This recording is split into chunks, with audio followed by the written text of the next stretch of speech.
Colossenses capítulo 1,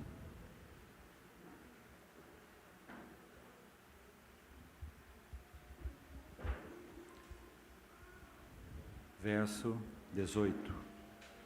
Colossenses 1, 18.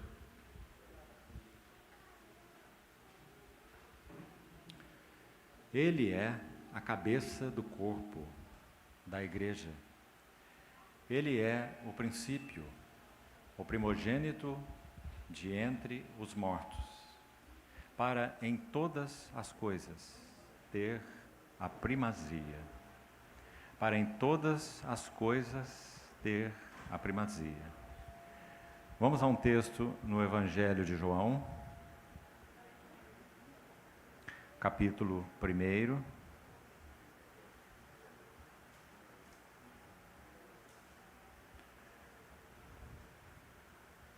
Verso 15.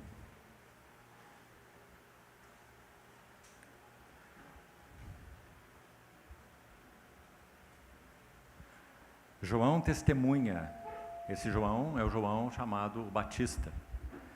João testemunha a respeito dele e exclama: Este é o de quem eu disse: O que vem depois de mim tem, contudo, a primazia, porquanto já existia antes de mim. O que vem depois de mim tem, contudo, a primazia. E ainda um último verso, no capítulo 3 do Evangelho de João,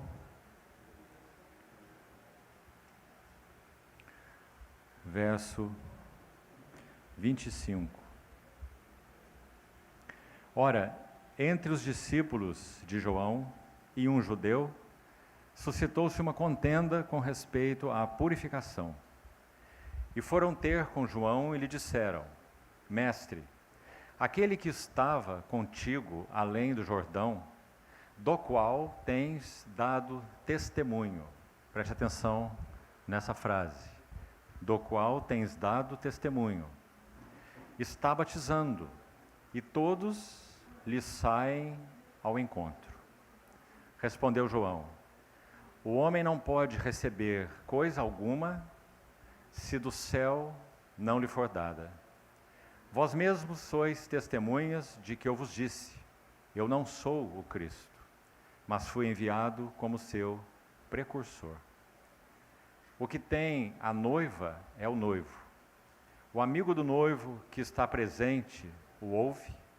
Muito se alegra por causa da voz do noivo, pois essa alegria já se cumpriu em mim. Convém que ele cresça e que eu diminua. Amado Pai Celestial, mais uma vez entregamos Tua palavra nas Tuas mãos.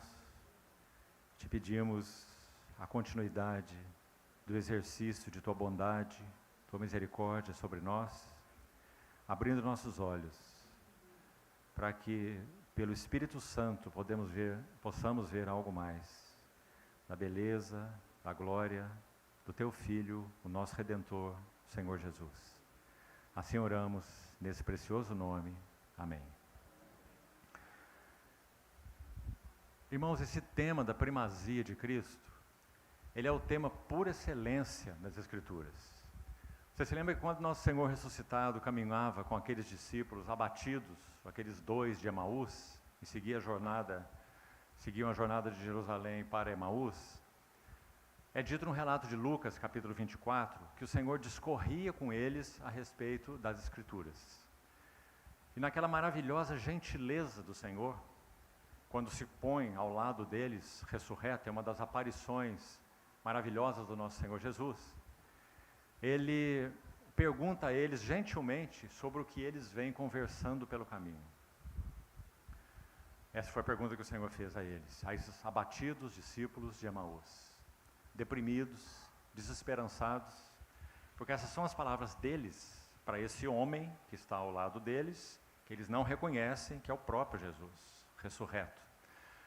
Então, eles respondem de uma maneira quase que irritada. Pois eles dizem assim, em outras palavras: será que você é o único que estava em Jerusalém e não sabe o que aconteceu lá nesses dias? A multidão sabe, todos sabem. E esse homem ao lado deles, o nosso Senhor Jesus, diz assim a eles: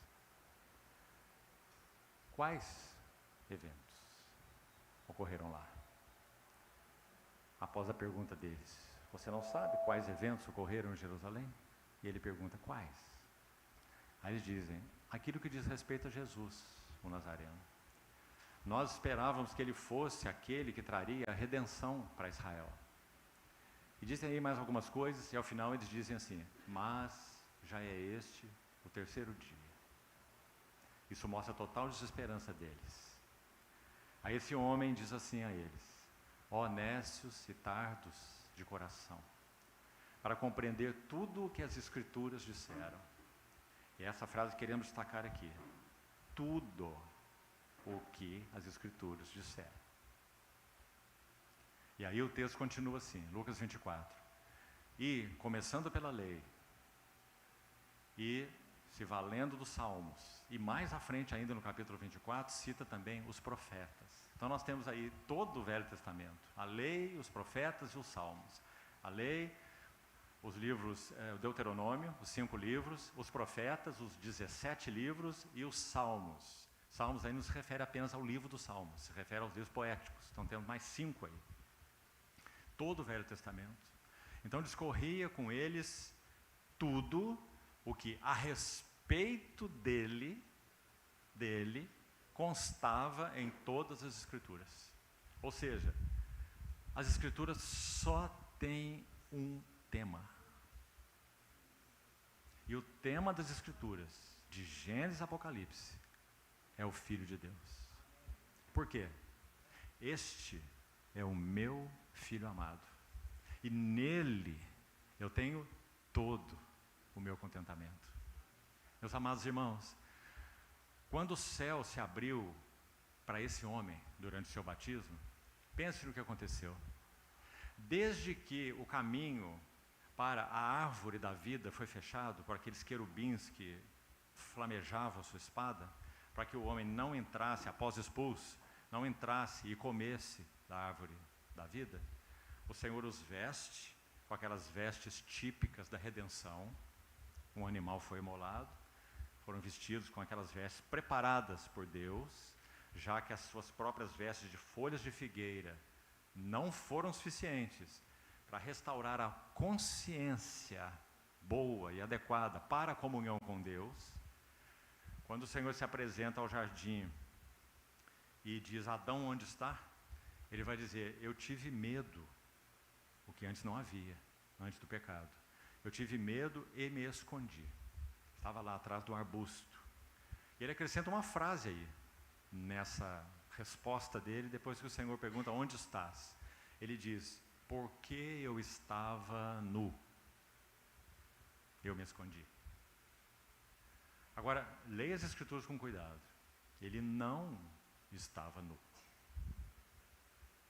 Ele já estava vestido com as folhas de figueira. Certo?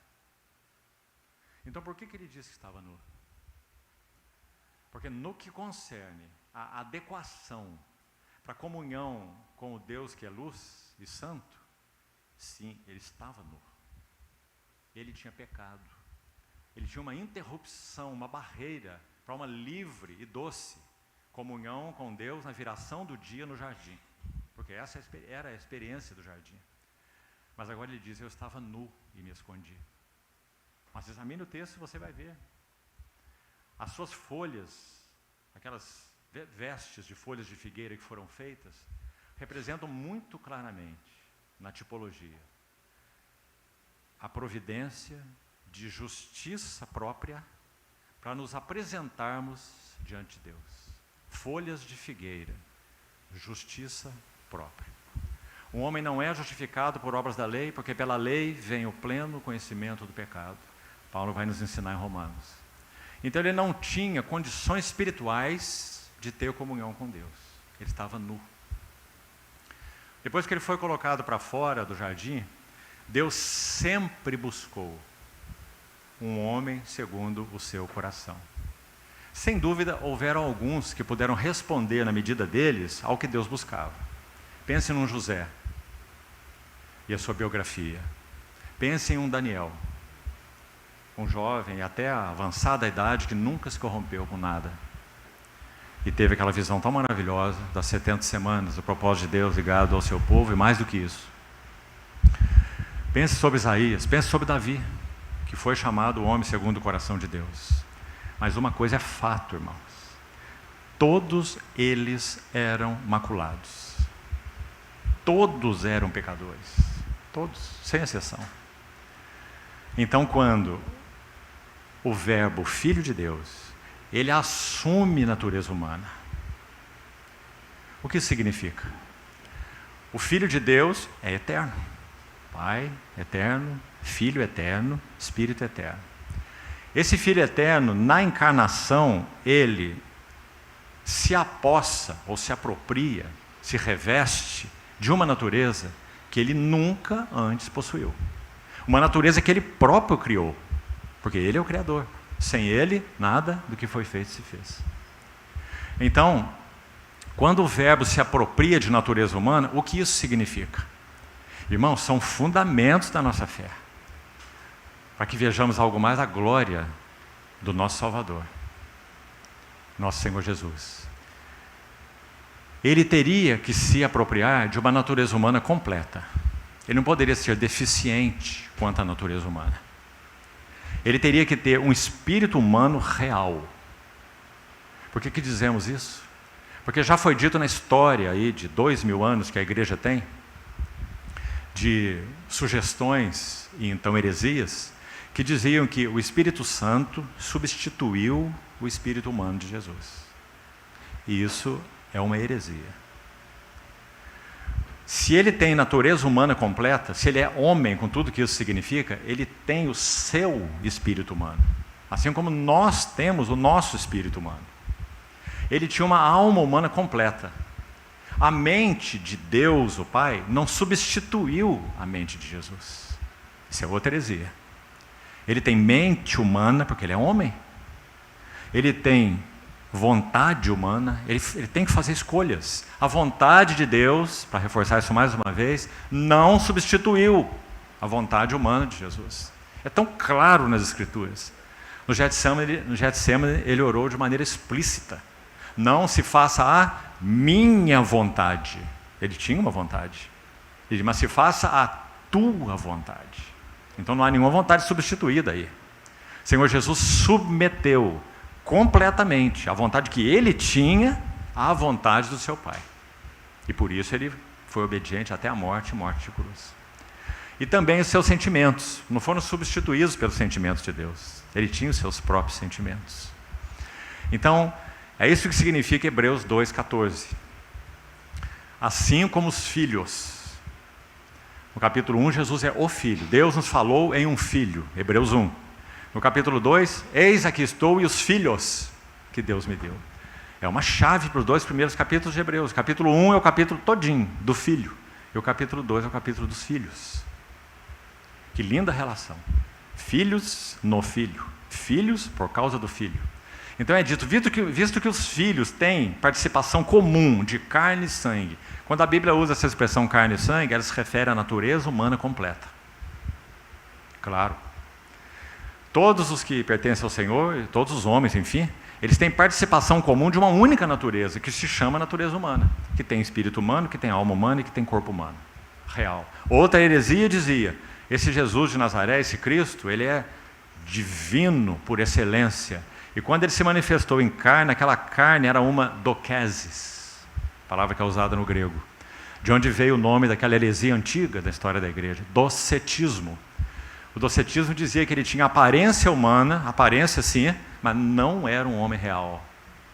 Como se fosse mais ou menos uma coisa fantasmagórica, que podia ser vista, podia se conversar com ele, mas não era um homem real. Outra heresia. Então ele assume uma completa natureza humana, assim como ele é completamente divino, porque ele é Deus, com Deus. Assim como o Pai tem vida em si mesmo, concedeu ao Filho ter vida em si mesmo.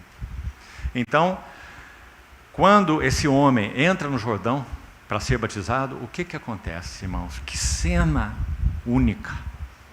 Os céus têm que se abrir. Por que eu tenho aqui? Porque Deus, o Pai, sempre buscou um homem assim e nunca o havia encontrado. Mas agora entra no Jordão um homem. Então o céu se abre e a voz de contentamento do céu é ouvida. Alguns evangelhos dizem como que apontando para outros, né? Apresentando, e dizem assim: este é o meu filho amado em quem me compraz. Outro evangelho é mais específico e diz assim: tu, a voz a ele, tu és o meu filho amado, e em ti eu tenho todo o meu contentamento. Então o Espírito Santo descendo não como pomba, não foi uma pombinha. Lá diz, na forma corpórea como de pomba. Então pousou sobre ele, né? O que João discerniu foi essa forma corpórea aí de pomba, né?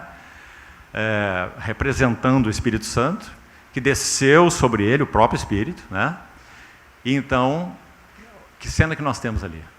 Nós temos a voz do contentamento do Pai, tu és o meu filho amado, para esse homem, no Jordão, batizado, ali por João. João quase se escandalizando em ter que fazer isso.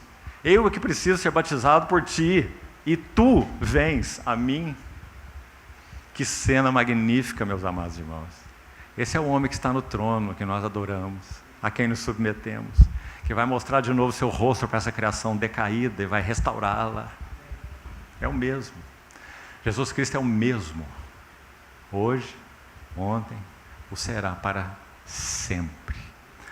Por isso que jornadear com Ele, conhecendo-o na Sua palavra, conhecendo-o nos Evangelhos, é tão lindo. Seus gestos, seus olhares, suas palavras, sua quietude.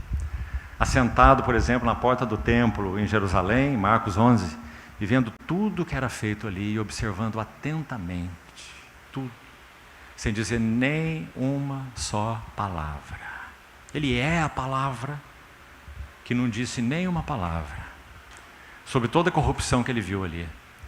Animais inadequados sendo oferecidos, sacerdotes que recebiam propina para provar animais inadequados, pessoas levando objetos e atravessando a área do templo que era considerado sagrado, isso não podia ser feito, era lugar de oração, eles carregando fardos e utensílios e cortando caminho pela área externa do templo. Tudo o Senhor viu. E diz assim, e ele se retirou para Betânia com os 12, voltando as costas para Jerusalém e voltando a face para Betânia. Que, aliás, quando ele foi ascenso, foi exatamente o que ele fez. Seu rosto voltado para Betânia, suas mãos os abençoando e suas costas para Jerusalém. Porque ele veio para o que era seu, mas os seus não o receberam. Então, meus irmãos, quando esse homem que vai iniciar essa jornada, ele entra no Jordão, os céus não se podem conter. Os céus se abrem para esse homem. Deus sempre desejou que o homem tivesse um céu aberto sobre ele.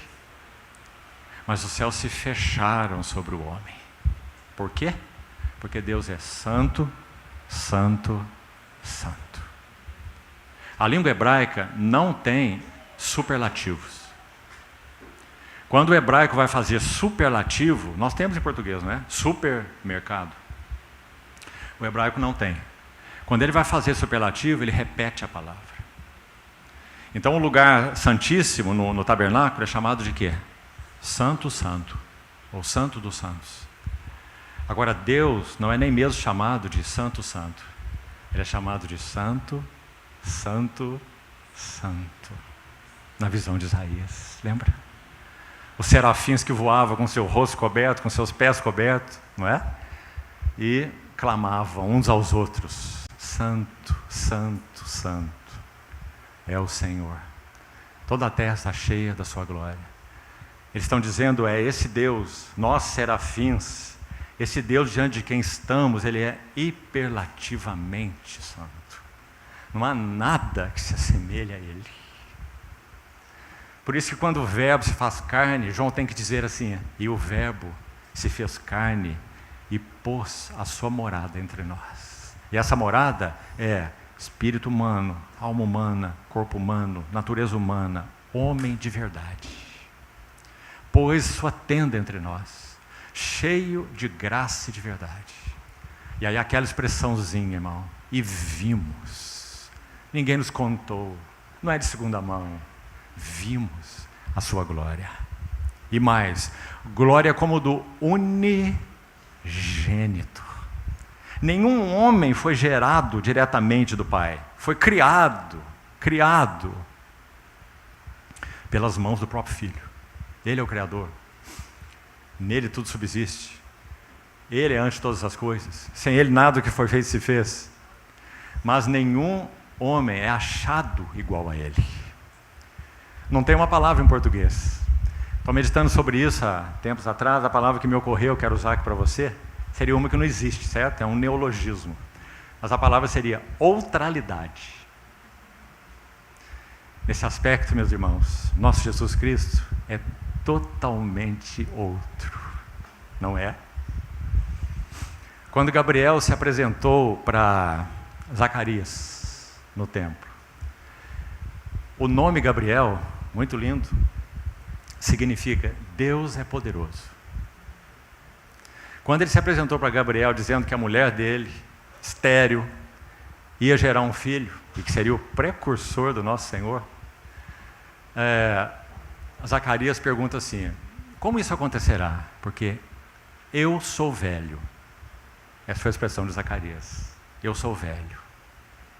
E o nome Gabriel significa Deus é poderoso. E você sabe o que aconteceu com Isabel, a mãe do precursor. Esse mesmo Gabriel se apresenta para Maria. E quando ele se apresenta para Maria, ele dá aquela notícia. Bem-aventurada, graciosa, todas essas ideias estão lá. És tu, porque foste escolhida e serás o instrumento para que o Filho de Deus se manifeste em carne. Parafraseando, não é? Aquelas lindas palavras do anjo para ela. Uma jovenzinha, talvez entre seus 15 a 17 anos. Se ponha na cena, irmã em especial. Ponha-se você na cena. Uma jovenzinha virgem. Gabriel dá essa notícia para ela e ela tem uma pergunta óbvia. Ela diz, como isso sucederá? Se eu não conheço homem algum. Que coisa mais linda, você não acha? Dessa serva do Senhor. Agora olha a resposta de Gabriel. Descerá sobre ti o Espírito Santo. E o poder do Altíssimo te envolverá com a sua sombra. Agora, olha essa expressão aqui. E o ente santo que há de nascer será chamado Filho de Deus. Nós passamos tão depressa por essas palavras, você não acha? Que coisa maravilhosa, meus irmãos. Encarnação. Luz nas trevas. O povo que jazia em trevas, morte, viu grande luz. E aos que viviam na região da sombra da morte, resplandeceu-lhes a luz. Cheio de graça e de verdade. E vimos a sua glória. Glória como do unigênito do Pai. E então o verso que lemos na introdução. João, o privilegiado João, testemunha a respeito dele. E diz assim, o que vem depois de mim tem, contudo, a primazia. Tem a primazia. Presta atenção, irmão. João Batista foi o precursor do nosso Senhor, certo? Jesus disse que até ali ninguém foi maior que João Batista. Nem Abraão, nem Isaac, nem Jacó. Lembra que Abraão foi profeta, né? Abraão é referido na Bíblia como profeta. Davi também é referido na Bíblia como profeta. Davi. Em Atos 2, Pedro chama de profeta. Isaías, Jeremias, Ezequiel, Daniel, etc. Todos os homens, de todos os nascidos de mulher, até ali, ninguém é maior do que João. Por quê? Porque João, profeta também, certamente, né? Ele vai fazer um anúncio profético. Ele fez um anúncio profético. Ele estava falando daquele que viria depois dele, um anúncio profético, certo? Que saístes a ver no deserto um caniço agitado pelo vento, um homem que se veste com finas roupas, disse o Senhor. O Senhor disse, não. Vocês saíram ao deserto para ver um profeta, e muito mais do que um profeta. Por quê? Porque ele é quem, digamos, apontaria o seu dedo e responderia 2000 anos depois, ele responderia 2000 anos depois a pergunta que Isaac, o filho de Abraão, fez para o seu pai. Quando eles estavam andando para Moriá, figura maravilhosa da redenção, você sabe a tipologia de Moriá, o pai, o filho, a oferta, o carneiro que substitui, não é? Então, nessa jornada que estavam os dois sozinhos, os servos de Abraão ficaram para trás, caminharam ambos juntos, sozinhos para esse monte. Então, Isaac pergunta assim, ele diz, meu pai, eu vejo o lenho e o cutelo, mas onde está o cordeiro para o holocausto? Irmãos, essa pergunta permeia todo o Velho Testamento, porque todos os cordeiros eram só cordeiros. Hebreus 9 diz, o sangue de bodes e de touros não pode purificar pecados. Quantos cordeiros foram oferecidos? Milhões de cordeiros, desde Abraão até Jesus. E a pergunta de Isaac está lá, o filho de Abraão, onde está o cordeiro? Então João Batista, às margens do Jordão, tem o privilégio de apontar o seu dedo, como que numa declaração final, e dizer, eis, agora sim, aí está o que nós aguardamos 2000 anos. Eis o Cordeiro de Deus, que tira. Se você ler com cuidado o Velho Testamento, e mesmo Paulo cita esse texto em Romanos, você vai ver que aquele sangue de bodes e de touros, ele não tirava pecados, ele cobria pecados. Como vamos varrer a sujeira para baixo do tapete, que ninguém vai ver. Esse era o poder que tinha, entre aspas, o sangue de bodes, de touros, cobrir pecados. Mas agora João vai dizer, eis o Cordeiro de Deus que remove, tira o pecado do mundo.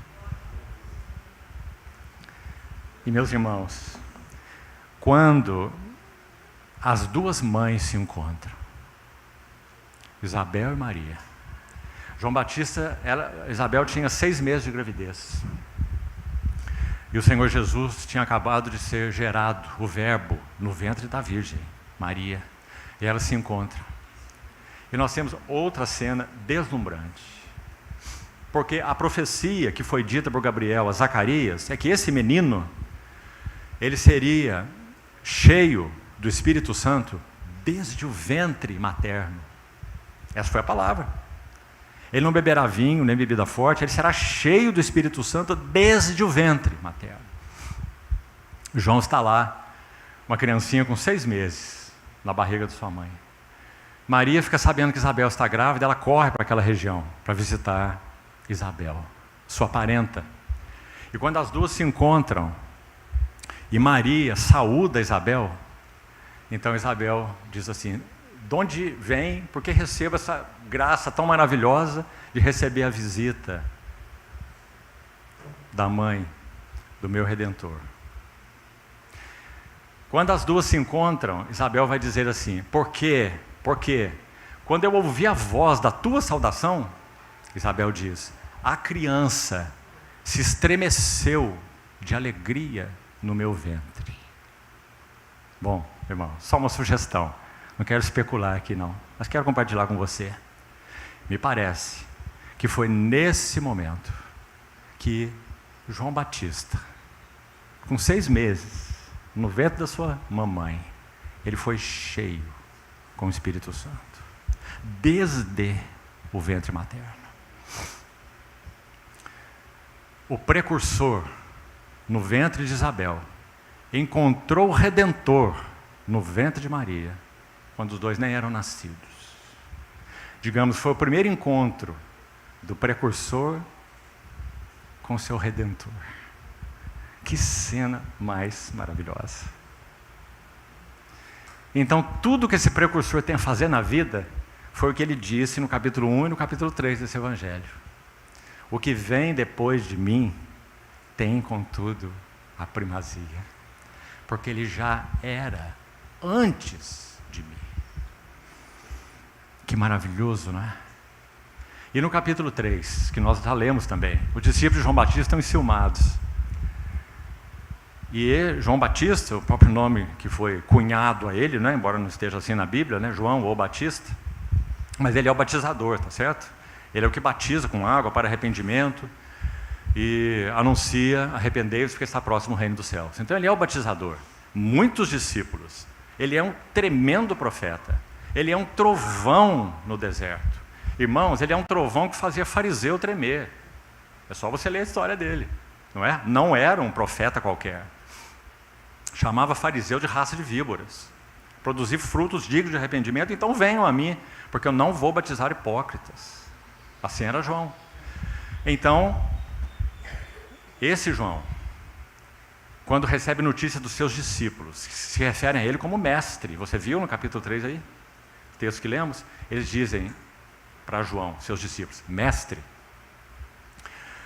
aquele do qual tens dado testemunho, e que estava com você além do Jordão, ele está batizando. Aí se você ler com cuidado esse evangelho, você vai ver que Jesus mesmo não batizava. Seus discípulos é que batizavam, certo? Mas isso agora é só uma referência. Então é dito, ele está batizando. E todos, olha essa frase, todos lhe saem ao encontro. Uma expressão forte, não é? Nós estamos falando de um tremendo profeta.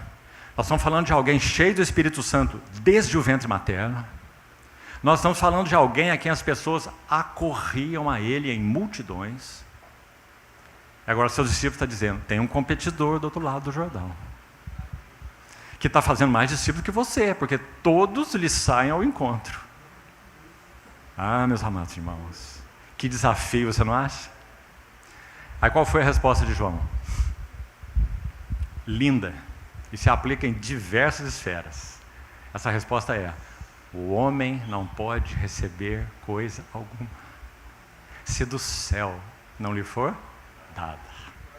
Oh, meus amados irmãos, que isso possa reger a nossa vida. Tudo que temos, se é genuíno, nós só podemos receber do céu. Nós não temos nada em nós mesmos, nada. Porque o homem não pode receber coisa alguma, se do céu não lhe for dada. Por isso que Paulo se põe de joelhos. Talvez à noite nós entremos nesse assunto aí. Quando ele ora pelos Efésios, dizendo assim: eu peço, eu suplico ao Deus do nosso Senhor Jesus Cristo, o Pai da glória. Essa expressão muito linda, vamos deixar para pensar nela depois. Pai da glória, que Ele vos conceda espírito de sabedoria e de revelação no pleno conhecimento dEle. Porque vocês não podem obter nada se o Espírito Santo não tirar esse véu. Como ele tirou as escamas do olho de Saulo de Tarso.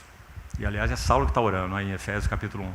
Iluminados os olhos, não esses, os olhos do vosso coração, para saberdes qual é a esperança do seu chamado, qual é a riqueza da glória da sua herança nos santos, qual é a suprema grandeza. Paulo, falta palavra para Paulo. Então ele vai acumulando superlativos. Qual é a suprema grandeza do seu poder para com os que cremos, segundo a eficácia da força do seu poder, que ele exerceu em Cristo, ressuscitando dentre os mortos, né? Falando desse Cristo ressurreto e glorioso. Então, meus irmãos, aí está João Batista. Agora, o que vamos buscar fazer agora? E por isso lemos o texto de Colossenses. Colossenses 1,18. Se começarmos do verso 13, nós não vamos ter tempo para tudo, então vá só ouvindo, por favor. Se quiser, faça seus registros aí. Colossenses capítulo 1, dos versos 13 até o verso 23, então são 11 versículos, 13 a 23, certo? Incluindo aí primeiro e último. Nós temos 16 glórias do nosso Senhor Jesus. 16. É a menção mais exaustiva sobre quem Ele é. Agora, como não temos tempo para tudo, você vai ver somente 2 vezes nesse relato, nesses 11 versículos, a palavra primogênito. Então, vá registrando aí para você meditar e ver a beleza disso. Lá no início diz assim, o verso 13 começa assim: Ele nos libertou do império das trevas, Deus é o sujeito aí, né? Apresentando Cristo como libertador. Então essa é a primeira glória dele, Ele é o libertador. Então Deus nos libertou do império das trevas e nos transportou para o reino do Filho do seu amor, no qual temos a redenção, a remissão dos pecados. Aí ele segue assim no verso 15. Ele é a imagem do Deus invisível, e aí temos o termo, olha, primogênito, certo? De toda a criação. Isso foi explorado no início da história da igreja por Ário, o arianismo. Ele era um bispo na época. E ele usava esse texto para afirmar que o Filho de Deus foi criado e não era eterno, porque diz primogênito de toda a criação. Agora, irmãos, é tão interessante nas Escrituras, Salmo 89, 27, para te dar só uma referência. Salmo 89, 27. É um salmo profético que está se referindo a Davi, como escolhido de Deus, e diz assim: Falo-ei o meu primogênito, o mais elevado dos reis da terra. Então, quando esse termo primogênito é usado, a questão envolvida aí não é exatamente o primeiro no tempo, mas é o que tem a primazia, o mais elevado. Nosso Senhor Jesus não pode ser comparado com a sua criação, porque Ele é infinitamente mais elevado do que a sua criação, porque Ele criou. Sem Ele, nada do que foi feito se fez. É nele que tudo subsiste. Então, aí está o primeiro título, não vou seguir com ele, que não é meu encargo para agora. Verso 15, primogênito de toda a criação. Então, aqui está, o Senhor Jesus é cabeça de tudo que foi criado, porque Ele é o Criador. Então, cabeça de toda a primeira criação, vamos colocar assim. Agora, o que nós vemos no verso 18? Olha lá de novo. Ele é cabeça do corpo. Que corpo é esse? Da igreja. Está aí, não é? Olha a próxima frase. O primogênito, está aí de novo, agora não de toda a criação, mas o primogênito de entre os mortos. E essa expressão que eu gostaria de destacar para a nossa meditação nessa sessão. Irmãos, se nós queremos que os fundamentos para recuperar o testemunho do Senhor sejam bem lançados, nós temos que começar por aí. Porque qualquer outra coisa é derivada dessa. É claro que se nós vamos falar sobre restauração do testemunho do Senhor, há tantos livros na Bíblia sobre isso, tantos, até no Velho Testamento, e nos ensinam tanto. Esdras, Neemias, Esther, Ageu, Zacarias, muitos livros, né? Todos são livros que tocam restauração, Malaquias, inclusive, todos são desse período de restauração do testemunho do Senhor no Velho Testamento. E há muito mais sobre restauração no Novo Testamento, né? Até no Apocalipse, especialmente os 3 primeiros capítulos. Então, se nós vamos tratar, que é nosso encargo para esses dias, fundamentos para se recuperar o testemunho do Senhor, esse é o fundamento sobretudo, a pedra angular. Ninguém pode lançar um outro fundamento além do que foi posto. Bom, tá certo, isso é um fato comum para nós. Mas qual é o nosso problema? Nosso problema é que, então, lançando o fundamento, como que nós o deixamos lá debaixo da terra, a pedra angular. E edificamos sobre ele madeira, feno e palha. E não ouro, prata e pedras preciosas. Ouro tem a ver com tudo que é de Deus mesmo. Porque é dele que nós recebemos, da sua plenitude, graça sobre graça. Ouro, natureza de Deus. Prata, toca a obra do Filho, redenção do Filho. O Senhor foi vendido e traído por 30 moedas de prata. E pedras preciosas. Tempo, pressão, temperatura, que fala da obra do Espírito Santo. Então, no ouro, prata, pedras preciosas, nós temos o Deus triuno. A glória de Deus, a redenção do Filho, a obra do Espírito Santo. Madeira, aquilo que é puramente da natureza humana. Recursos humanos, capacidades humanas, isso é madeira. Feno, aquilo que toca a glória humana. Toda a carne é como a erva e toda a sua glória como a flor da erva. Feno. Seca-se a erva e cai a sua flor. Feno fala de glória humana. E palha. Tire a palha do povo, que eles estão ociosos, estão pensando em adorar a Deus. Deixa que eles próprios vão colher a palha para misturar com o barro, fazer tijolo e queimá-los bem. Palha fala de obra humana. Então madeira fala de recursos humanos, feno fala de glória humana e palha fala de obra humana. Meus irmãos, será que é possível usar essas coisas para edificar sobre o fundamento? Tanto que está aí no texto. Sim. Recursos humanos, para a glória humana, e são obras humanas. A questão é que o dia o provará, porque tudo será provado pelo fogo. Então, irmãos, que experiência triste, que vale para todos nós, servos e servas do Senhor. Naquele dia vindouro da revelação da glória do nosso Senhor Jesus, a sua segunda vinda, nós de alguma maneira, para usar uma figura, olharmos para trás e vermos que tudo que foi gasto, em termos de tempo, em termos de labores, em termos de posses que sejam, não é? Em termos de serviço, em termos físicos inclusive, mentais, emocionais, tudo. Um monte de cinzas. Porque era madeira, era feno e era palha.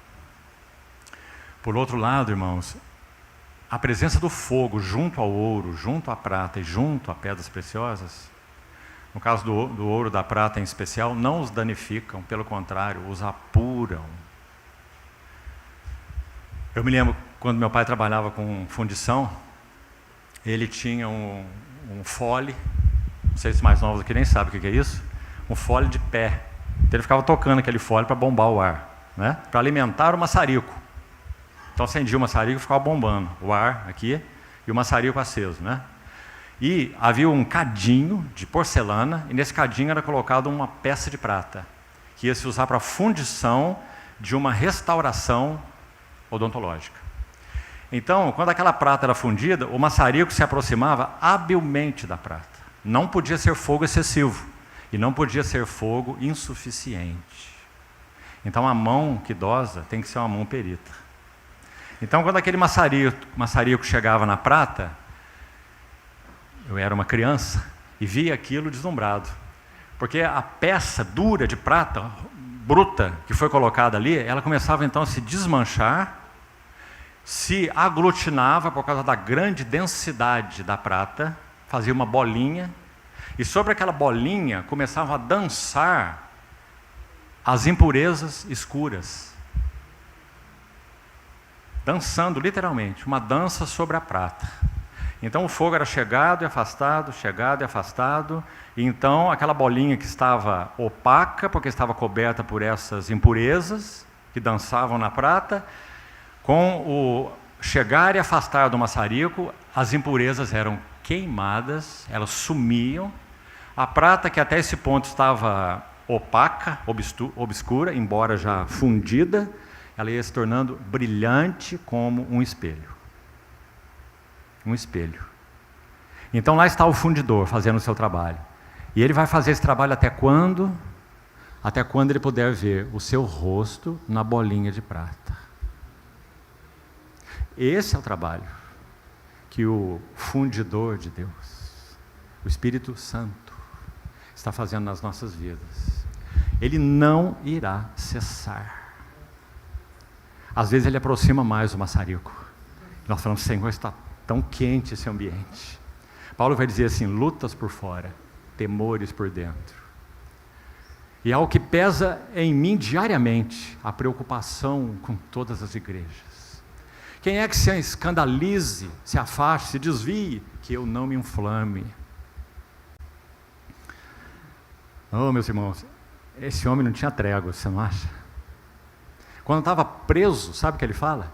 Eu quero que vocês saibam que grande luta eu venho mantendo por vós, pelos laodicenses e por quantos não me viram face a face. Lutando acorrentado, lutando na prisão domiciliar de Roma, para que os seus corações sejam confortados, vinculados, olha as palavras que ele usa, irmão, consolado, como nós precisamos ser consolados, Quantos de nós já sofreram muito com varas sobre seus ombros, com fardos pesados, com faça isso, agora é mais isso, agora é mais aquilo, para que os vossos corações sejam consolados e vinculados. Vínculos, companheirismo espiritual, relações que não são descartáveis, vinculados juntamente em amor, e tenham toda a riqueza, olha de novo, o acúmulo de superlativos, tenham toda a riqueza da forte convicção do entendimento, para compreenderem plenamente o mistério de Deus, Cristo. Não é o mistério dos últimos dias, não é o mistério de Israel, o mistério de Deus, Cristo, em quem todos os tesouros da sabedoria e do conhecimento estão ocultos. E ele completa assim, ó, e isso eu vos digo, para que ninguém vos engane, enrede com raciocínios atraentes. Raciocínios falazes, você vai ter na revista atualizada. O termo no grego é argumentos atraentes, convincentes, mas que não revelam Cristo. O irmão Austin Sparks, dizia assim, num dos seus escritos, há um único teste para se provar tudo que é chamado de obra de Deus. Tem muita coisa chamada de obra de Deus nessa terra, irmãos. Muita coisa. Ele diz, há um só teste para provar todas elas. E o teste é, quanto de Cristo há nisso? Porque pode haver muita coisa, irmão. Pode haver carisma de sobra, dinheiro de sobra, capacidade de influência de sobra, mecanismos de sobra, estratégias de sobra, moveres de sobra. Não é?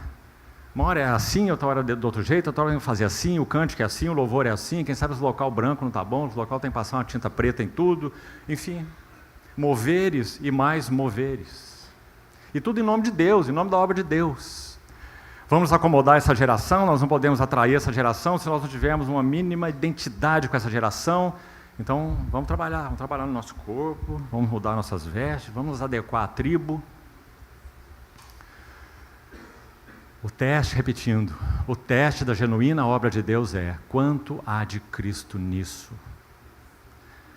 Então, irmão, cuidado com literatura, cuidado com palavras que você ouve na internet, seja lá onde for, cuidado com tudo.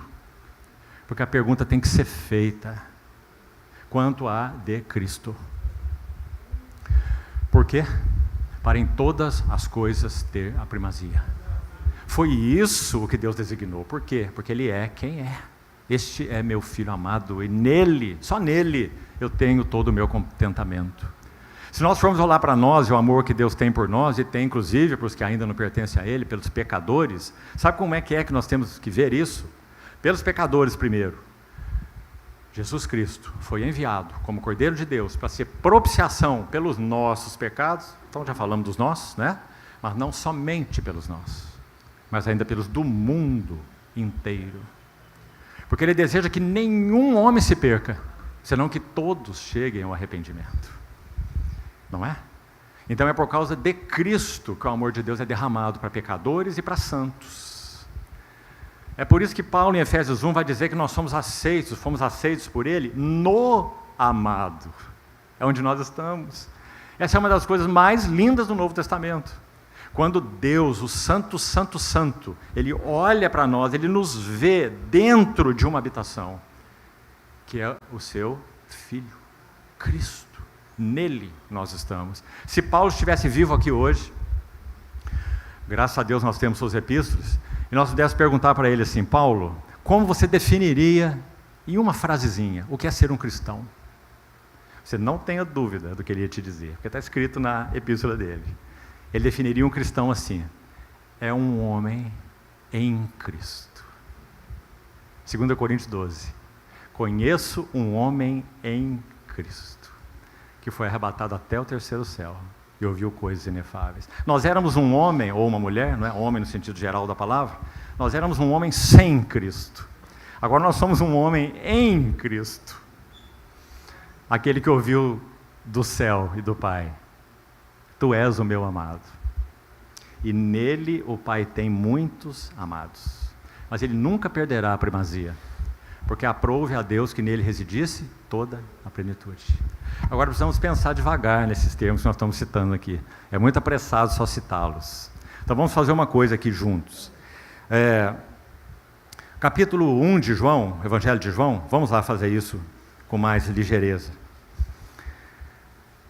Capítulo 1, verso 4 do Evangelho de João diz assim: a vida estava nele. Nele, somente nele, porque ele é a vida e a fonte da vida. Não há vida sem ele, vida fora dele. Agora, não há vida fora dele em que sentido? Há vida animal fora dele, não é?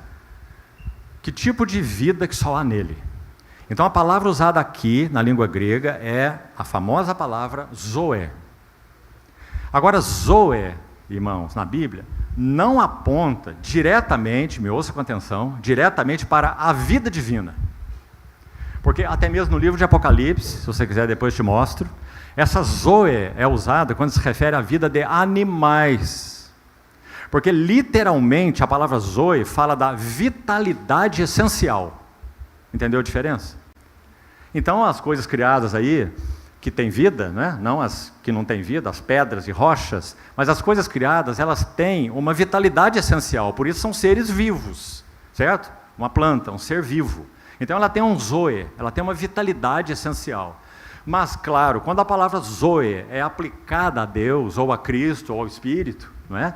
Então é óbvio que esse zoe, por isso frequentemente, não todas as vezes, mas frequentemente é acompanhada da palavra eterna. Vida eterna. Eu vim para que tenham vida e a tenham em abundância. Aquele que crê no Filho tem a vida eterna, e eu ressuscitarei no último dia. Então guarde isso sobre zoe, porque é importante. E essa é a palavra usada aqui. O Senhor Jesus tem essa vitalidade essencial, no caso dele, incriada, eterna, não é? E essa vida era a luz dos homens. Vamos seguir um pouquinho. Capítulo 10 de João.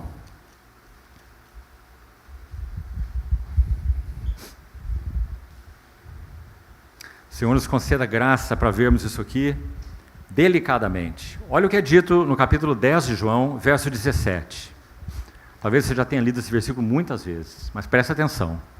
Por isso o Pai me ama, porque eu dou a minha vida, verso 17, entrego a minha vida, aqui a palavra não é zoe. Aqui a palavra é surre, ou no português a gente fala psique, né? É essa mesma palavra aí, alma. Alma, que designa o que é a natureza humana. Nós, sobretudo, somos alma. Quando o Senhor soprou o fôlego de vida no homem que foi criado do barro, o que Gênesis diz? O Senhor sopra aquele ruach, aquele fôlego de vida. E o homem se tornou alma vivente. A alma é o que nos caracteriza, não é? Mente, sentimentos e desejos. Então, essa é a palavra usada aí, esse surre, ou esse psique. No verso 17, o Pai me ama porque eu entrego, eu dou minha alma. Assim tínhamos que traduzir esse versículo aí, porque é isso que diz aí, tá? Depois você faça a sua conferência aí. Eu entrego minha alma para a reassumir. Você se lembra de Isaías 53, no verso 12? Diz assim, ele derramou, um verso tão lindo, irmãos. Ele foi contado com transgressores, sendo o santo que é, porque ele derramou a sua alma. No hebraico é nefesh, é a palavra correspondente a esse surre no grego aí. Então ele derramou a sua alma onde? Na morte. Derramou sua alma na morte. Agora, olha o verso 18, é aqui que queríamos, sobretudo, chegar. Presta atenção. Ninguém atira. Esse a aqui, ele está se referindo ao quê, então? A sua alma. Foi o que ele falou no verso 17. Sua vida, como está aí, não é? Ninguém tira minha alma de mim. É o que ele está dizendo, certo? Minha vida de mim. Pelo contrário, eu espontaneamente a dou. E olhe essa última frase. E veja se você já pensou sobre ela. Ele está dizendo, tenho autoridade. Aqui precisamos ir devagar. E é necessário examinar essa palavra. Deixa eu dizer para você, adiantando o que ela significa. Ele está dizendo assim, eu recebi uma autorização. Eu recebi uma ordem. Eu recebi um encargo. ordem, autorização. Para fazer o quê? Para entregar a minha alma. Meus irmãos, sabe por que esse verso é tão importante? Olha o que nós começamos a falar nessa sessão. A alma de Jesus é única. Por isso falamos da outralidade. Ele não tem pecado. Ele em tudo se tornou semelhante aos homens. 1 João 3, você se lembra? João vai dizer, e nele não existe pecado. 1 João 3, certo? Então, a alma de Jesus, preste atenção, a vida humana, a natureza humana de Jesus, para que você não fique restrito aí à própria questão da alma em si. A natureza humana de Jesus, ouça com atenção, ela toca diretamente a Trindade. Porque o Deus triuno, Pai é Espírito, o Filho é Espírito, o Espírito é Espírito, Deus o Pai, Deus o Filho, Deus o Espírito, e nunca o Deus triuno participou de carne humana, nunca, até a encarnação. Mas agora quem que assume a natureza humana? O Logos, o Filho, que é Deus com Deus. Lembra da confissão de fé de Atanásio? Que linda! Na época que combateu o arianismo, o Filho foi o primeiro ser criado por Deus. Eles cantavam, criaram um cântico sobre isso, que ele era um ser criado. Então, Atanásio dizia assim, ele é luz de luz. Deus verdadeiro de Deus verdadeiro. Para falar sobre a beleza do relacionamento do Pai eterno com o Filho eterno. Luz de luz. Deus verdadeiro de Deus verdadeiro. E ele acrescenta assim, gerado, não criado. Que linda frase. Então, vamos lá. Eu entrego a minha psique para a reassumir, porque recebi esse mandato, é assim que tem aí na revista atualizada, não é? Essa ordem, essa autorização do meu Pai. Por que que Jesus precisou de uma autorização do seu Pai para entregar a sua alma? Porque, meus irmãos, a alma de Jesus, a vida, então, humana de Jesus, ela tem uma relação direta e essencial com a Trindade. Então, Jesus entregar a sua alma afeta a vida da Trindade. Porque ele não é um homem que foi redimido, ele não é um homem que foi colocado em comunhão com Deus, um homem que foi trazido para uma vida de união com Deus, ele é Deus. E ele assumiu natureza humana. Então, a entrega dessa alma única, essa alma para o qual o céu se abriu, essa alma que ouviu essa voz, tu és o que ninguém é. Essa vida precisou de uma ordem, de uma autorização do Pai para entregá-la, porque entregá-la afeta, como afetou, nós vamos ver, a vida da Trindade. Em que sentido? Deixa eu resumir isso, irmãos. Quando o apóstolo Paulo em Colossenses se refere a Jesus como primogênito dentre os mortos, ele está dizendo que antes de nosso Senhor Jesus, e mesmo depois do nosso Senhor Jesus, no sentido da singularidade de quem Ele é, ninguém poderia efetivamente romper a tampa de morte que tampava a criação caída, um imenso caixão. Depois que Adão pecou, esse mundo se tornou um enorme caixão. E ninguém poderia romper a tampa desse caixão adequadamente. Sim, Elias foi arrebatado em carruagem de fogo. Sim, Enoque foi trasladado. Mas os dois eram pecadores. Nenhum deles foi se assentar no trono de Deus. Nenhum deles assentou-se à destra da majestade nas alturas. Nenhum deles, como diz o livro de Hebreus, veio a participar e a comunicar, muito menos comunicar, o poder de uma vida indissolúvel a outros. Nenhum deles. Claro, não é? Uma coisa óbvia.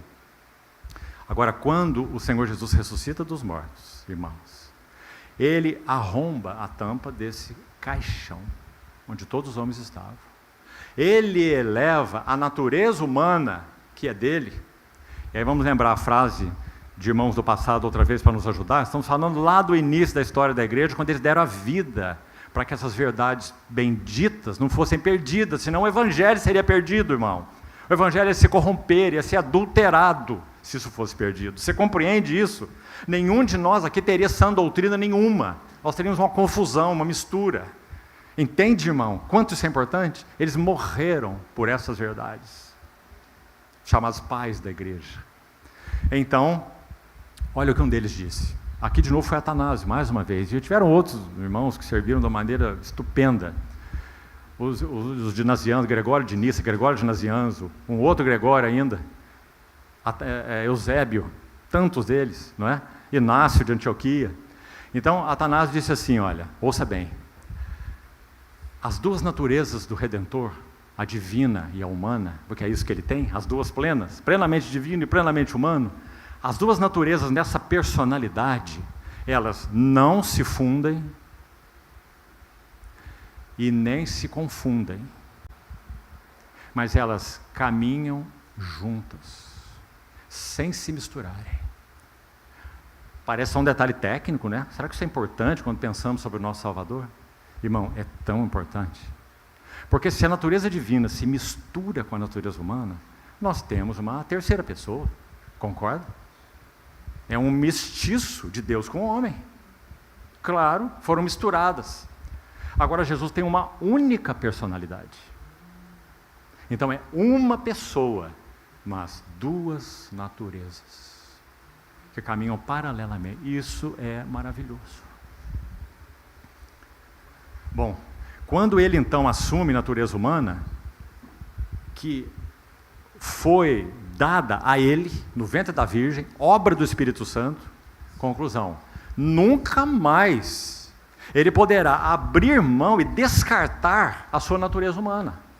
Você está entendendo? Porque senão ele deixa de ser a pessoa que ele é. Porque ele é uma pessoa que tem duas naturezas. Você está começando a compreender a implicação? Por isso, irmãos, há cânticos que dizem isso de uma maneira ou de outra, né? Quando nós olhamos para o trono daquele que é a majestade nas alturas, nós estamos vendo lá alguém que é Deus homem. Homem. Por isso que o autor de Hebreus vai dizer assim, Hebreus 6, nós temos nele uma âncora das nossas almas. Nossas almas estão ancoradas lá onde ele está, porque aquela natureza lá é a minha natureza, é a natureza humana. Agora, cuidado, cuidado, muito cuidado, porque já foi dito aí, outra heresia, que então, no trabalhar final de Deus na vida do homem redimido, né, pelo Espírito Santo, o homem será divinizado. Nunca, nunca, nunca. Deus é o Criador, irmãos.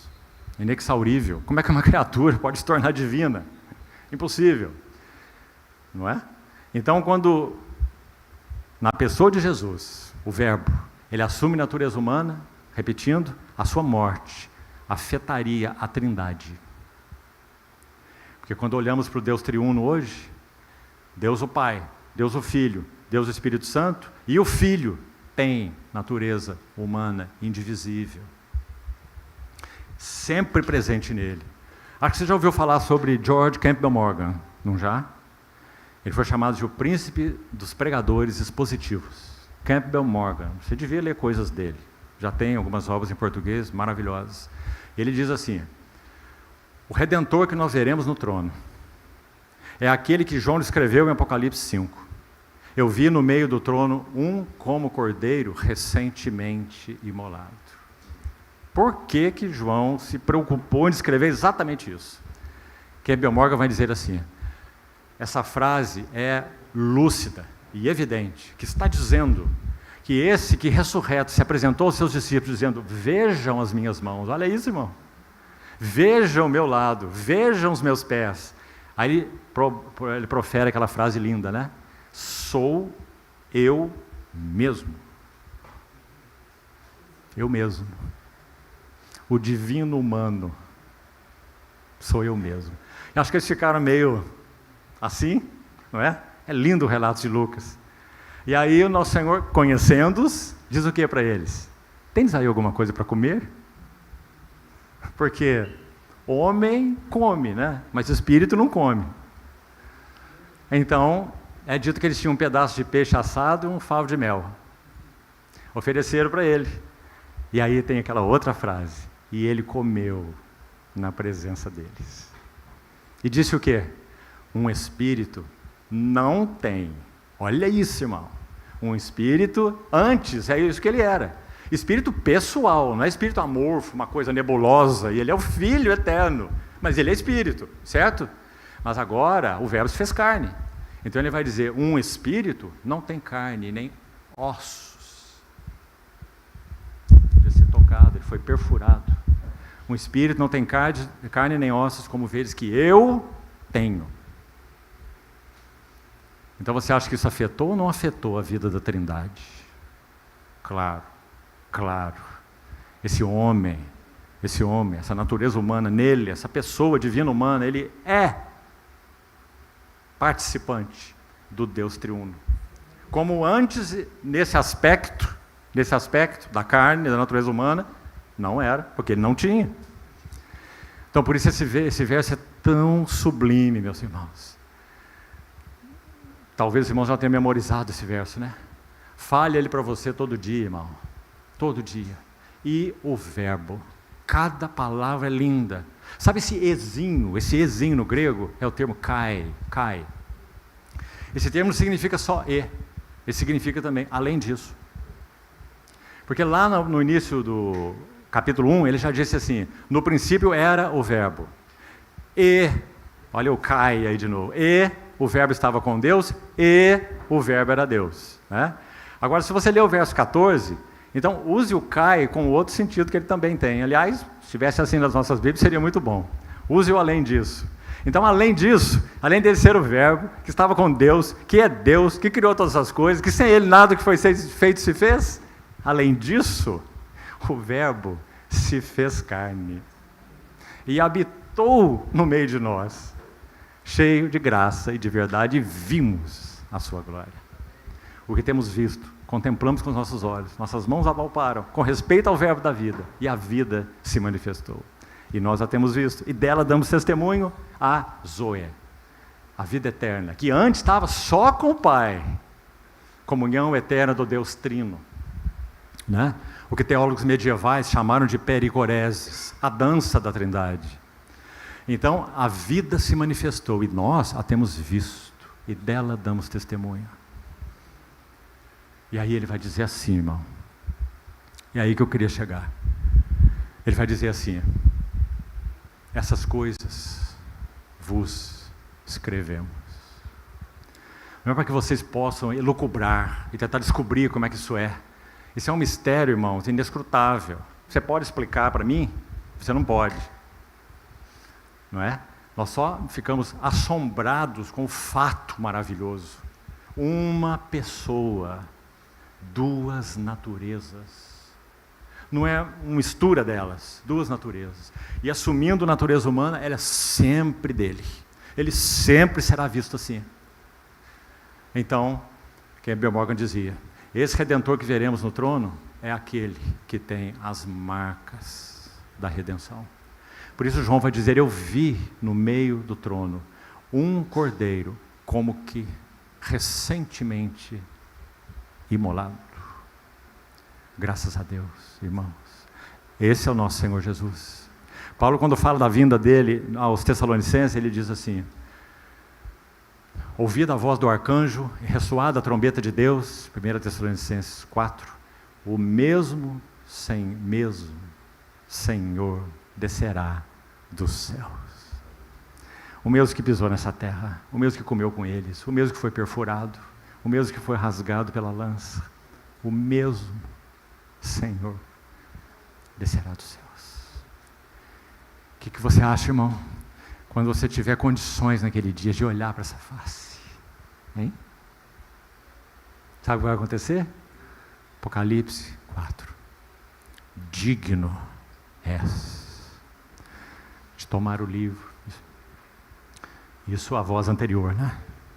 Digno és de tomar o livro e desatar os selos, porque foste morto.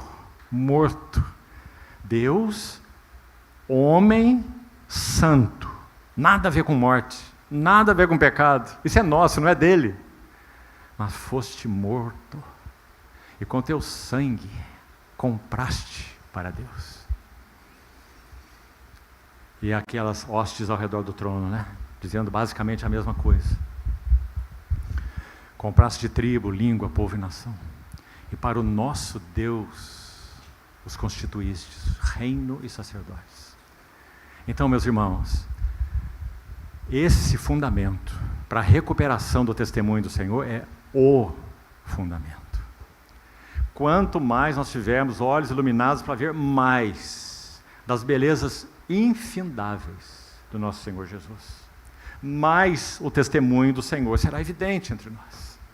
Então, testemunho do Senhor, olha como essa palavra é importante, irmão, é importantíssima para todos nós, viu? Todos, independente de onde viemos. Testemunho do Senhor significa a vida do próprio Cristo forjada dentro de nós. Não é apenas possuir a vida do próprio Cristo. Todos os regenerados possuem a vida do próprio Cristo, certo? Então deixa eu colocar assim, não é o quanto exatamente nós possuímos de Cristo que vai determinar o testemunho, é o quanto Cristo possui de nós, é que vai determinar o testemunho. Então que o Senhor encontre mais caminho em nós, que a cruz possa trabalhar mais fundo em nós, com aqueles golpes, irmãos, nessa soberba multifacetada, não é? Que está aí do nosso lado, dizendo você, você, você, títulos, funções, coisas, experiências, bagagem. Irmãos, há anos atrás, o Senhor tem misericórdia de todos nós. Uma cena que eu contemplei, muito triste, 2 anciãos, de uma única assembleia local, determinada assembleia local, eles entraram em discussão. Sabe qual era o tema da discussão? Entre eles, qual deles tinha maior bagagem espiritual? Bagagem espiritual. Tantas conferências, tantos livros que eu li, olha o tamanho da minha biblioteca. Quantos livros você tem? Tem 500, eu tenho 3.000. Bagagem. Todos nós, meus irmãos, por natureza, nós somos como camelos. Nós carregamos muita bagagem. Então, Hebreus 12 vai dizer assim, desembaraçando-nos do peso e do pecado que tenazmente nos assedia, corramos a carreira que nos está proposta. Qualquer tipo de bagagem, se você quer usar o termo, que nós possamos ter, tem valor zero, se não for revitalizada pelo Espírito Santo. Então ela pode ter algum valor, para ajudar outros, para edificar outros, para cuidar de outros, para consolar outros, porque em si mesmo são só nós. Se teve algum valor foi só para nós, não vale nada para ninguém, a não ser que o Espírito Santo use isso como um canal, e ele fale a outros, usando essa experiência, ou seja o que for. Mas não pense, irmão, que puramente porque nós compartilhamos uma experiência, nós vamos edificar outros. Nunca pense assim. Aliás, interessante, vou terminar aqui, pelo nosso horário, quando aqueles amigos de Daniel foram lançados na fornalha, veja que interessante, é dito que eles foram lançados amarrados, numa fornalha aquecida 7 vezes mais, os 3 foram lançados. Então os que estavam de fora contemplando, inclusive Nabucodonosor, ele viu 4 homens. E ele disse assim, e o quarto é semelhante como um filho dos deuses. Não é? Sem dúvida é uma cristofania.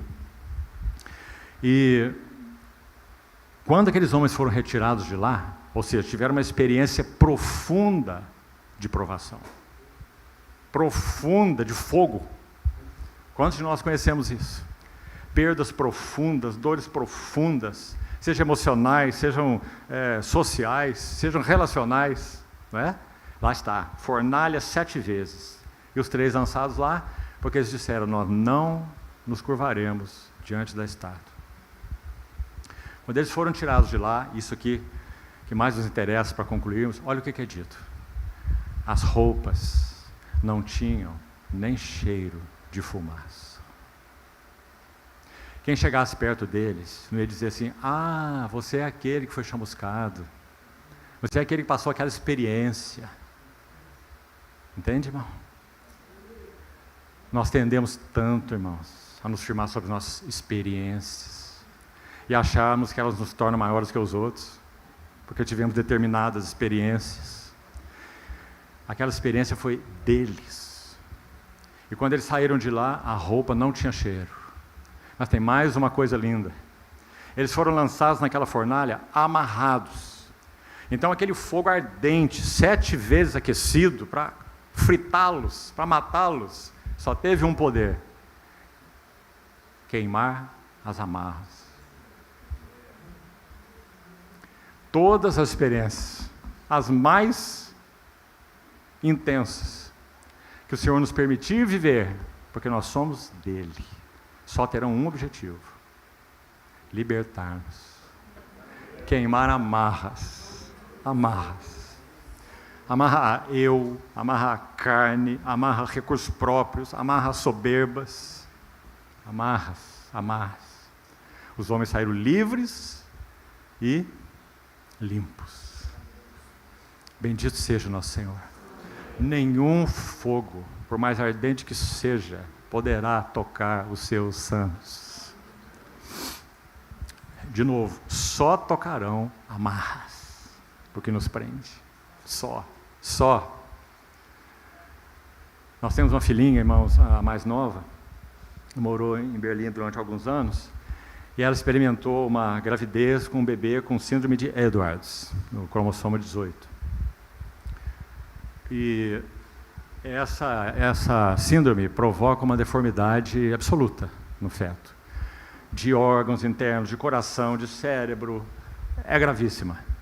E na Alemanha, um país que tem, então, muito mais nesse sentido, né, um aborto completamente permitido, então o ginecologista perguntou para ela: você tem direito total de abortar, essa criança basicamente não existe, se ela nascer viva, ela vai durar uns anos, quando muito que temos aí na literatura, 5 anos, e ela vai ficar completamente paralisada, dependendo de serviços totais, tem que ir lá para uma casa específica, lá na Alemanha tem, para se colocar essa criança, para ter um atendimento lá total, 24 horas, nesse lugar, possivelmente eles teriam que se mudar para lá. Então tudo isso foi passado para eles, e eles disseram assim para o ginecologista: foi esse filho que o Senhor nos deu. Esse filho que Deus nos deu.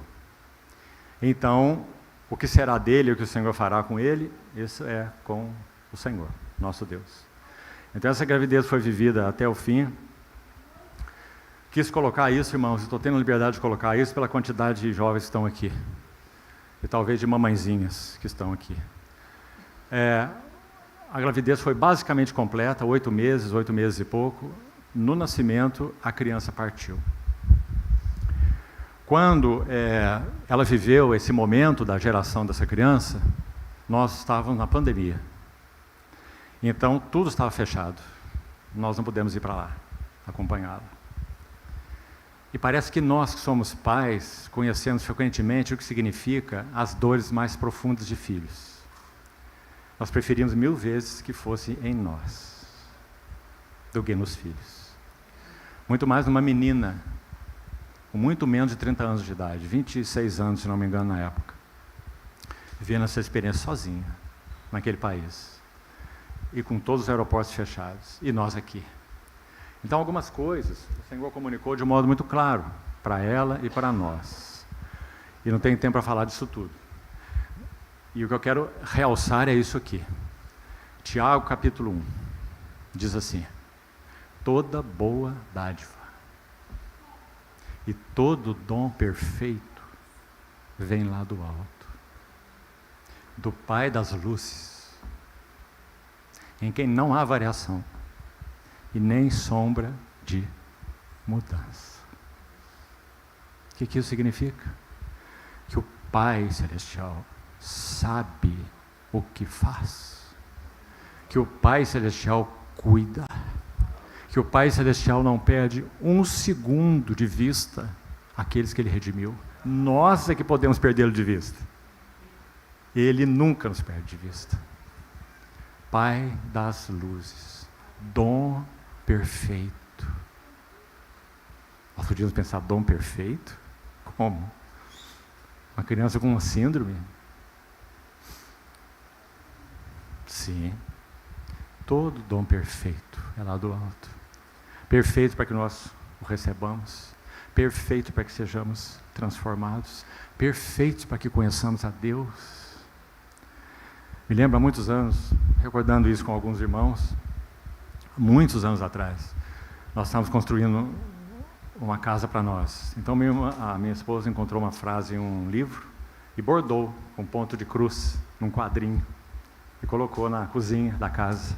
Essa frase dizia assim: olha, este mundo é um lugar ruim demais e incerto demais para construirmos uma casa e achar que vamos morar nela para sempre. Mas é um lugar perfeito para encontrarmos a Deus. Não é? É. Perfeito. Por quê? O povo que jazia em trevas viu grande luz. E aos que estavam na região da sombra da morte, resplandeceu-lhes a luz. Porque um menino nos nasceu, um filho se nos deu. O governo de tudo e de todos. Não tem circunstância, não tem acaso, não tem fortuna, não tem sorte, não tem azar. Nada. O governo está sobre os seus ombros. Porque o seu nome será maravilhoso, conselheiro, Deus forte, Pai da eternidade e o príncipe da paz. E o texto prossegue assim: para que se aumente, está falando do nascimento desse filho, do nosso Senhor, para que se aumente o seu governo e venha a paz sem fim. E mais um verso na sequência desse Isaías 9, que diz assim: é o zelo do Senhor dos exércitos que fará isso. E fez, não fez? Fez. Por isso, meus irmãos, que nada que ocupe na nossa visão o lugar de Cristo serve para nós. Nada. E o que é caro para Ele, como a obra dele, a igreja dele, os santos dele, tudo que toca os interesses dele, nós só conseguiremos nos envolver adequadamente com isso se Ele tiver a primazia em nossa visão, afetos, coração. Do contrário, tudo será inadequado para o Senhor. O Senhor não nos comprou para sermos seus empregados. Nós somos servos por derivação. Nosso Senhor Jesus é o Filho servo. Como é que começa o livro de Hebreus? Com servo ou com filho? Com filho. E mais à frente apresenta o servo, o sumo sacerdote, o sumo servo. Mas primeiro o filho. Ele é o filho servo. Então, meus irmãos, muito mais coisa teríamos que dizer aqui. Me ajuda em oração, porque eu fico apertado, viu? É muita coisa para podermos falar em pouco tempo. Mas o que importa para nós? Importa que o Senhor encontre caminho no meio de nós aqui. E que Ele possa atingir os nossos corações. E sobretudo com afetos espirituais. Não percamos Cristo de vista. Para que em todas as coisas Ele tenha primazia. Não vamos nos envolver com doutrinas várias estranhas. Não vamos nos envolver com coisas onde Cristo não é a vanguarda, onde Cristo não está presente, onde a glória não é para Cristo.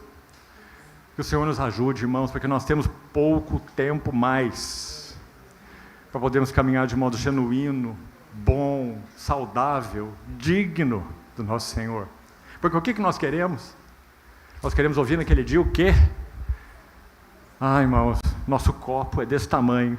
Nosso serviço, nós podemos batalhar 24 horas por dia, vendo o Senhor e pelo nome do Senhor, genuinamente, mas ainda será isso aqui, irmão. Ainda será. No que é chamado de a obra de Deus. Veja o tamanho dela. Mas o que nós queremos ouvir naquele dia? O que nós almejamos? Ouvir dele, porque vai ser da boca dele. Então é dele que nós queremos ouvir, não é de ninguém mais, não interessa a ninguém mais. Nós queremos ouvir da boca dele, que no nosso pouquinho, muito bem, muito bem, muito bem.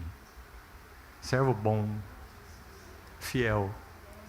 Veja, fosse fiel no pouco. Esse pouco, às vezes, é criar um filhinho para Deus. Um menininho, uma menininha, em que nós dedicamos tempo, ensinamos, cuidamos, oramos. E às vezes são irmãos, outros encargos. Muito bem, servo bom, fiel. Foste fiel no pouco. Olha que interessante. Não importa o quanto o servo foi, o quanto o servo agiu em nome do Senhor, importa que o pouco vai estar presente para ele, porque é pouco, ele fez tudo. Será que ele foi o iluminado dessa geração? Não existe isso, irmão. Não existe isso. Foste fiel no pouco, mas que lindo complemento, você não acha? Sobre o muito, porque a matemática do Senhor é única. A matemática do Senhor, subtração e adição. A matemática do Senhor, divisão e multiplicação. Não é? Ele toma o pão, ele divide o pão que ele tomou, o peixe também, e multiplica. Divisão, multiplicação. Quando ele subtrai, ele adiciona. Não é? Importa que ele cresça e que eu diminua. Foste fiel no pouco, no seu pouquinho, mas você foi fiel. Andemos de acordo com a luz que temos alcançado. Filipenses 3. Então, ele complementa assim, para terminarmos. Entra no gozo. Ele está dizendo, chega. Você agora pode descansar. Entra no gozo do teu. Tão pessoal, né? Entra no gozo do teu Senhor. Que lindo, irmãos. Parece quando ouvirmos essa voz, nós vamos olhar assim do lado. Quem será que ele está falando? Será que comigo? Sabe por quê? Porque nós teremos que reconhecer que tudo o que obtivemos, com o qual pudemos servir, não era nosso, ou era? Tudo Ele nos deu. Então o que era nosso, irmão? Nada. Mas Ele vai olhar para nós e dizer, muito bem, servo bom e fiel. Fosse fiel no pouco, Senhor, mas eu fui fiel no pouco, não tinha nada. Foi o Senhor que me deu o que eu tinha. Então, irmãos, galardoar. Olha como é que essa palavra tem sido usada mal. Faz isso, faz aquilo, faz aquilo, vai ter um lugar no reino, chefe não sei do que, 10 cidades, e começa a inverter todas as coisas, não é? Ter autoridade. Que cuidado que nós temos que ter, irmão.